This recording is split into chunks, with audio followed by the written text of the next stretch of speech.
Hello, Morongo Basin, and listeners around the world online at Z107.7 FM.com. Here is the Z107.7 Local News for Wednesday, February 18th, 2026.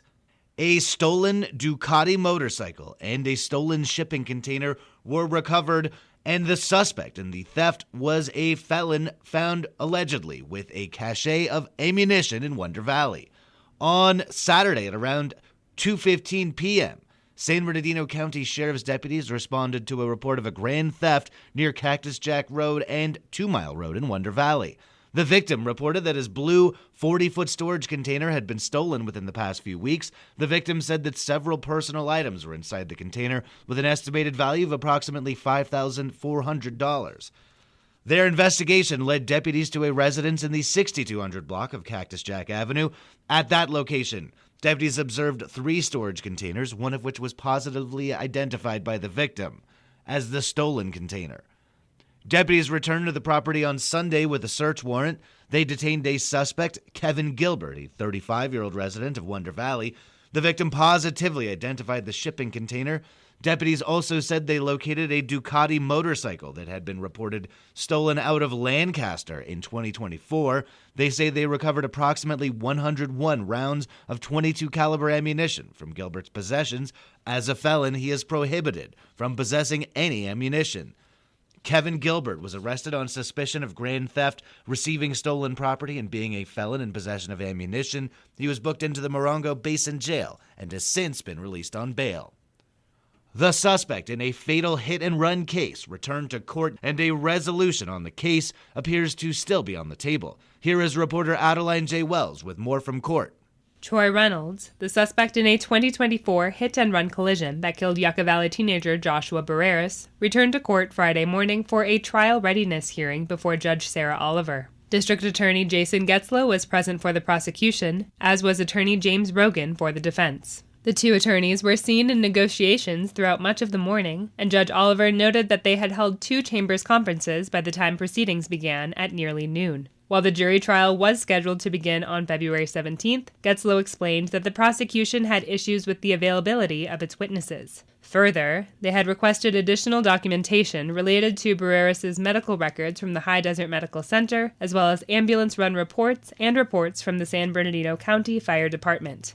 Rogan confirmed that he would also need time to review all the retrieved documents and had additional questions for the Sheriff's Department. Both Getzlow and Rogan expressed to the court that they had been working towards a resolution, with the progress made that day being their most significant throughout the duration of the case. Judge Oliver ordered the 2 attorneys to confer on February 17th and scheduled a trial readiness hearing for February 20th, with jury trial to begin February 24th. Troy Reynolds is charged with felony hit and run resulting in permanent injury or death. He is currently out on $500,000 bail. Reporting for Z107.7 News, this is Adeline J. Wells. Last night, the Yucca Valley Town Council received a couple updates on construction and town beautification projects. Online news editor Robert Hayden was there and has this recap. First up, the 37,000 square foot Yucca Valley Aquatic Recreation Center, or YVARC, is still on track for completion this year, but some slight issues have pushed back the completion date. Jen Wagner is the project manager with the firm Dolan, who's working in collaboration with the town on the facility, which will include a recreation pool, water play area, locker rooms, a gymnasium, outdoor gathering space, and multi-purpose rooms. She says that while construction was steady from October through December, a delay in steel deliveries and weather-related material damage has pushed back that completion date to September 21st of this year. If you haven't been over to see the Aquatic Center under construction, it's much more than just a framed out building. Wagner reports that interior work has advanced, including firework installation, HVAC ductwork, and interior walls. Plumbing and electrical rough-ins have also been started. Over the next few months, construction will focus on finishing the exterior and sealing up the building from the weather, a point that was well made on one of the windiest nights of the year. Once the weather is out, drywall will be in and the interior work will march forward. Big picture, at the end of December, we were at 76% complete and had only 168 calendar days remaining for project completion. You can see photos and a time-lapse video of the Yucca Valley Aquatics and Recreation Center at this story on our website. In other construction news, Deputy Town Manager Frank Lacchino updated the council on the Yucca Valley Monument signage planned for the west side of town. At previous meetings, the town council approved a design by Corey Hamilton, as well as the site where the sign will be installed. However, a few bumps in the road. The existing sign is on private property, which is up for sale, and it has a large western Joshua tree near it, increasing construction costs due to the take permits that the California Department of Fish and Wildlife would need to issue for the ground disturbance near the sign. Secondly, the sign itself isn't owned by the town. Here's town manager Curtis Yakima. And not only does the town not own the property where the existing sign is, the town does not own that sign that was erected by, I think as our history shows, a service group over the years. May have been here even prior to incorporation, but that's not a town sign, it's not town property, and so that just complicates our efforts in that process. The town does own the property at Camino di Cielo, however, and the council did approve moving forward into phase 2 of the project for design, fabrication, and installation. And I think that will ultimately line up pretty nicely with some of the other efforts that the council has already authorized on some of your landscape beautification. And so 6 to 12 months, I think we're going to start seeing some noticeable improvements around town. Wonderful. That's exciting. Reporting for Z107.7 News, I'm Robert Hayden. A 3-hour 29 Palms Planning Commission meeting did not move the E-Group solar project any closer to approval at last night's meeting. Annalise Kuiper brings us more. This 29 Palms Planning Commission meeting was called for a resolution to be considered for adoption, sending the E-Group solar project to the City Council for certification of the environmental impact report and several amendments to the general and development plans. Currently, the city has a ban on solar fields within city limits. The development area is projected to be north of 2 Mile Road and Samarkand, east of Canyon Road, west of Knowles Knoll, and south of Amboy Road, falling entirely within city limits. 22 residents of 29 Palms spoke at the meeting, of which 18 did not approve of the project for several different reasons, while 4 residents spoke in favor.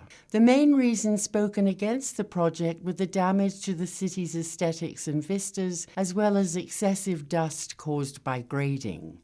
After a 3-hour meeting and many questions, the Planning Commission decided that enough time had not been allocated for them to read the amount of information provided only 4 days before this meeting. Vice Chair Alex Garcia made the motion to continue the discussion until the next meeting on Tuesday, March 3rd, which Jim Cruchat seconded. Max Walker voted nay, and Chair Jessica Cure voted in favor. Reporting for Z107.7 News, I'm Annalise Kuiper. The City of 29 Palms announced that its Parks and Recreation Department office will be temporarily closed to the public through March 25th.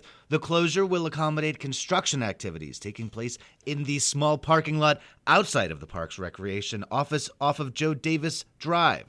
The Lucky Park ADA Parking Improvements Project includes the removal of existing non-ADA compliant concrete in the park's parking lots and surrounding building entrances, and reconstruction to meet current ADA requirements. During the construction period, Parks and Recreation staff will remain available to assist the public by appointment only. The Morongo Valley Community Services District Board of Directors will hold their regular meeting tonight at Covington Park's multipurpose room, where they are expected to appoint a new board member. Reporter Gabriel Hart takes a closer look at this and other items on the agenda. Since former Park Commissioner Eva Rao's resignation on January 13th, the MVCSD has gathered and reviewed 3 hopeful applications to fill the empty seat on the board. Sales Representative Marco Santobin, construction consultant Nelson Leon, and owner of Sacred Symbols Tattoo Randy Wilson will be publicly interviewed during the meeting, and one will be chosen by a 4-director vote. The board will discuss the recent reports from the Special District's Risk Management Authority, which focuses on workplace safety and best practices of property and liability risk reduction. In continued business, the board will resume discussion on bids for a new general counsel and the hiring of a grant writing and fund development service, as well as discussing, reviewing, and approving the latest draft of the audit report. Reporting for Z107.7 News, I'm Gabriel Hart. That meeting is happening tonight at Covington Park's multipurpose room at 6 p.m. The Town of Yucca Valley's Animal Shelter Committee meets in regular session tomorrow. The committee will receive an update on animal care and control at the Yucca Valley Animal Shelter. The facility is run in conjunction with the town and San Bernardino County. Public comments will also be heard. The meeting will be held at the Yucca Valley Community Center tomorrow at 5:30 p.m. And finally, Gift cards for groceries at Stater Brothers, along with pantry items and clothes, will be given away this morning at Desert Hills Presbyterian Church. Church officials say the giveaway happens on the third Wednesday of every month on a first-come, first-served basis. The giveaway is happening from 10 a.m. to 11 a.m. at the Desert Hills Presbyterian Church, located at 56750 Mountain View Trail in 29 Palms. That's our local news. Hear local news 7 times a day, 7 days a week at 7, 8, 9, noon, 4, 5, and 6. Reporting for the Morongo Basin News Leader, the award-winning Z107.7 Local News, I'm News Director Jeff Harmetz.